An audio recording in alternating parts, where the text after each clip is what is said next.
நாங்கள்லாம் தளபதியை சந்திக்கிறதுங்கிறதெல்லாம் தவம் கிடப்போம். நான் ஐயா முத்தமிழறிஞர் கலைஞரை 2, 3 முறை அவரை சந்திக்கக்கூடிய வாய்ப்பு. அப்போ தளபதியை சந்திக்கணும்னு ஒரு ஆசை இருந்தது. அப்போ எங்க அண்ணன்னா அண்ணன் மாரி பொள்ளாச்சி உமாபதி அண்ணன் அவர்கிட்ட அவர் கொஞ்சம் நெருக்கமாக இருப்பார். அவர் தொண்டரணி தலைவராக இருந்தார். அண்ணா தளபதி எப்படியாவது சந்திக்கணும்னா, சரி அவர் சென்னையில் இருக்கும்போது ஒரு நாள் சந்திச்சிடலாம் நாங்கள். சரியாக என்னுடைய பொண்ணு பிறகு எனக்கு ஒரு பையன் ஒரு பொண்ணு. பொண்ணு பேர் மல்லி, பையன் பேர் அன்பு. மல்லின்னு பேர் வச்சதுக்கு காரணமும் இட்லி தானே சார்? குழந்தைங்க பேர் நிறுவனத்துக்கு வைப்பாங்க. நிறுவனத்தில் பேரை குழந்தைக்கு வச்சதுனால தான் இருப்பேன். வடிவத்திலேயே ஒரு இட்லியை செய்து அதில் கேக்கில் எப்படி செய்வோமோ அதே மாதிரி பேரெல்லாம் போட்டு இட்லி எடுத்துகிட்டு போய் கூடுதலாக அவங்க வீட்டுக்கு சாப்பிட்றதுக்கு குழந்தைகளுக்கு மிக்கி மவுஸ் இட்லி, இளநீர் இட்லி இதெல்லாம் செஞ்சு எடுத்துகிட்டு போயிருந்தேன்.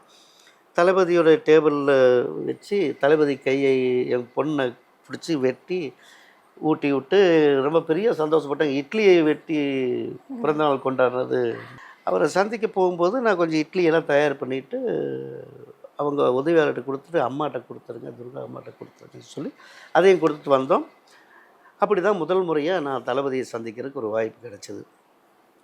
அதுக்கப்புறம் ஒரு மாதம் இருக்கும், அம்மையார்ட்டேருந்து தொலைபேசியில் அழைப்பு வந்துச்சு.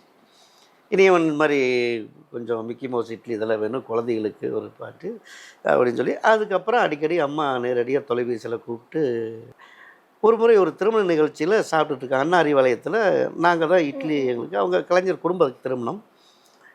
ஒரு சமையல்காரெல்லாம் செய்கிறாங்க, இட்லி மட்டும் நாங்கள் அங்கே செஞ்சு கொடுத்துட்ருக்கோம். அப்போ காலையில் ஒரு 8:30 மணிக்கு நான் அப்படியே பார்வையிடுறதுக்காக போகிறேன், அந்த மண்டபத்துக்கு போகிறேன். போனால் தளபதியும் துர்கா அம்மாவும் சாப்பிட்டுட்ருக்காங்க. பார்த்துட்டு நான் ஓடி போய் கிச்சனுக்கு போய் சூடாக 4 இட்லி எடுத்து, ஆனால் அவங்க 2 பேத்துக்கு எங்கள் இட்லி ரொம்ப பிடிக்கும். 4 இட்லி எடுத்து வந்துட்டு,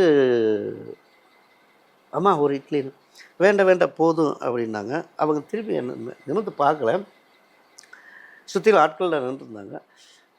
அம்மா நேற்றுக்கு அனுப்பிச்ச மிக்கி மவுஸ் இட்லி போன வாரம் அனுப்பிச்ச மிக்கி மவுஸ் இட்லி எப்படிமா இருக்குது? ஐயோ இனியும் நீங்களா? ரொம்ப நல்லா இருந்தது, மிச்சம் இருந்தது ஃப்ரிட்ஜில் வச்சு மறுநாள் சூடு பண்ணி சாப்பிட்டேன். அந்த சொன்ன உடனே எனக்கு சார் எவ்வளோ ஒரு இப்போ நம்ம வீட்டில் ஏம்மா புளிக்குழம்பு நல்லா இருக்குது, மிச்சம் வந்து வேஸ்ட் பண்ணாமல் ஃப்ரிட்ஜில் வை, நாளைக்கு கூட சாப்பிட்லான்னு சொல்கிற ஒரு இயல்பு.